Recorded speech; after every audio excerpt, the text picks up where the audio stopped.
Perkenalkan, nama saya Trinelo Apriliantoro. Saya dari kelas 12C.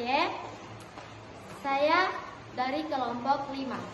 Di video kali ini saya akan menjelaskan tabel analisis SWOT yang terdapat 4 aspek penting. Yang pertama, ekonomi, politik, hukum, pendidikan atau kebudayaan.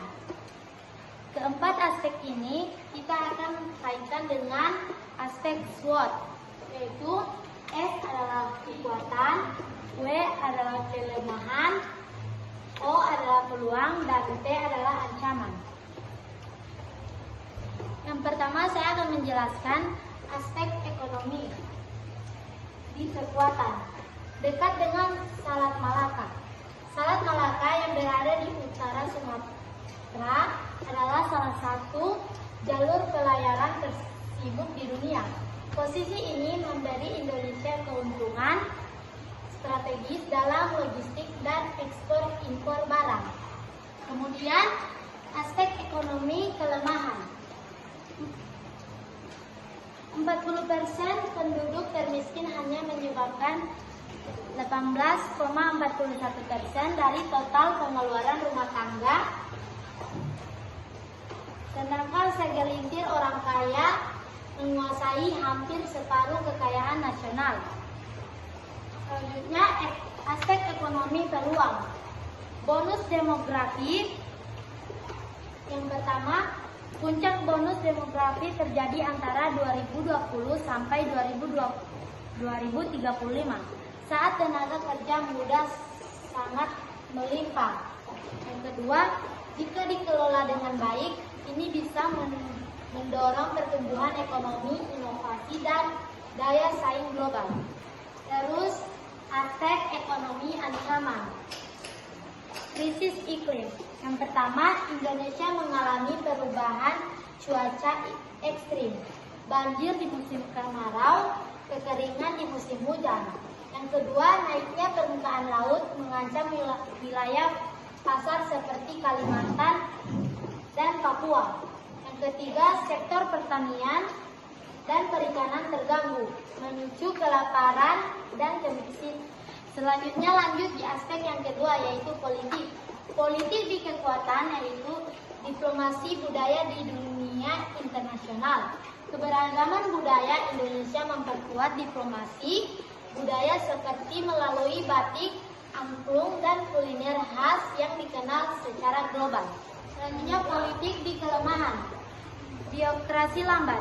Proses administratif di Indonesia sering berbelit-belit dan tidak efisien, membuat masyarakat harus bolak-balik hanya untuk mengurus dokumen. Lanjut, politik di peluang.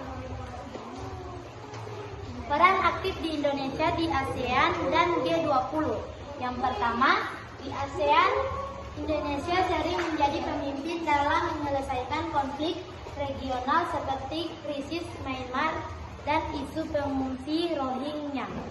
Kedua, di G20, Indonesia menjadi tuan rumah pada tahun 2022 dan mengangkat isu penting seperti kesehatan global, transformasi digital, dan energi berkelanjutan. Yang ketiga, Indonesia adalah salah satunya wakil ASEAN di G20, menunjukkan kepercayaan dunia terhadap stabilitas dan kepemimpinan Indonesia. Selanjutnya, politik di ancaman. Radikalisme. Yang pertama, paham radikal menyebar lewat media sosial dan menyasar anak muda. Yang kedua, kelompok ekstrem ingin mengganti sistem negara dan menolak keberagaman. Yang ketiga, indeks potensi radikalisme naik dari 10% di tahun 2022 ke 11,7% di tahun 2023, menunjukkan tren yang mengkhawatirkan. Selanjutnya, di aspek yang ketiga, hukum. Hukum di kekuatan. yaitu demokrasi stabil sebagai pilar kekuatan Indonesia di dunia. Sebagai negara demokrasi terbesar ketiga di dunia dan terbesar kawasan ASEAN, Indonesia menunjukkan komitmen kuat terhadap stabilitas politik dan partisipasi publik. Yang kedua, di tengah tren penurunan demokrasi global, Indonesia berhasil mempertahankan skor demokrasi yang stabil dan terus meningkat, mencerminkan sistem multipartai yang dinamis dan kebebasan berpendapat yang dijamin konstitusi. Selanjutnya, hukum di kelemahan. Hukum di kelemahan yaitu korupsi. Yang pertama, menurut BPS atau Badan Pusat Statistik, jumlah kasus korupsi meningkat dari 260 kasus di tahun 2023 menjadi 483 kasus di tahun 2024. Yang kedua, korupsi sering terjadi di tingkat desa dan kelurahan, menunjukkan bahwa masalah ini bukan hanya di pusat, tapi juga di akar pemerintahan. Selanjutnya, hukum di peluang. Peran aktif di Indonesia di ASEAN dan G20. Yang pertama, di ASEAN Indonesia sering menjadi pemimpin dalam menyelesaikan konflik regional seperti krisis Myanmar dan isu pengungsi Rohingya. Yang kedua, di G20 Indonesia menjadi tuan rumah pada tahun 2020 dan mengangkat isu penting seperti kesehatan global, transformasi digital, dan energi berkelanjutan. Selanjutnya, hukum di ancaman.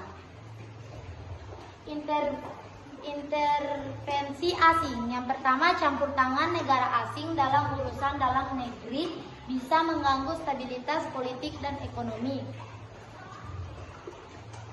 Contohnya, tekanan dari lembaga internasional seperti IMF pernah mempengaruhi kebijakan ekonomi Indonesia. Intervensi bisa terjadi lewat diplomasi, bantuan, atau bahkan pengaruh budaya dan media. Selanjutnya, di aspek yang terakhir, pendidikan atau kebudayaan. Pendidikan di kekuatan, yaitu lebih dari 300 suku bangsa dan 700 bahasa daerah. Indonesia adalah salah satu negara dengan keberagaman etnis dan bahasa terbanyak di dunia. Ini menciptakan mozaik budaya yang unik dan memperkaya identitas nasional.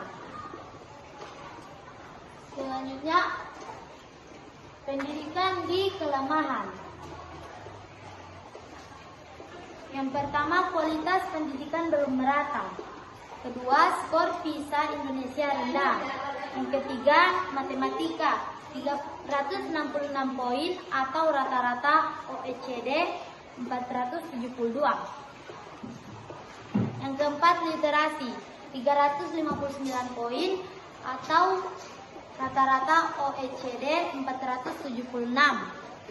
Yang kelima, sains 383 poin, rata-rata OECD 485. Minat baca masyarakat sangat rendah, hanya 1 dari 1000 orang yang rajin membaca menurut UNESCO. Banyak daerah terpencil belum memiliki guru berkualitas atau fasilitas belajar yang memadai. Selanjutnya, pendidikan di peluang. Potensi ekonomi digital masa depan ada di genggaman. Yang kedua, Indonesia punya peluang besar di sektor digital.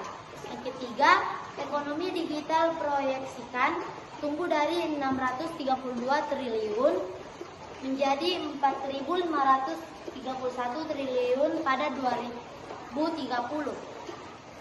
Keempat, sektor seperti e-komersi, fintech, dan UMKM digital menjadi tulang punggung ekonomi baru. Yang kelima, Indonesia punya lebih dari 220 juta pengguna internet menjadikan pasar digital terbesar keempat di dunia. Keenam, dengan teknologi, anak muda bisa menjadi pengusaha kreator atau inovator tanpa harus pindah ke kota besar. Selanjutnya, pendidikan di ancaman. Radikalisme mengancam persatuan bangsa. Yang kedua, paham radikal menyebar lewat media sosial dan menyasar anak muda. Yang ketiga, kelompok ekstrim ingin mengganti sistem negara dan menolak keberagaman. Yang keempat, indeksi potensi radikalisme naik dari 10% di tahun 2022 ke 11,7% di tahun 2023, menunjukkan tren yang mengkhawatirkan. Sekian presentasi dari saya. Wassalamualaikum warahmatullahi wabarakatuh.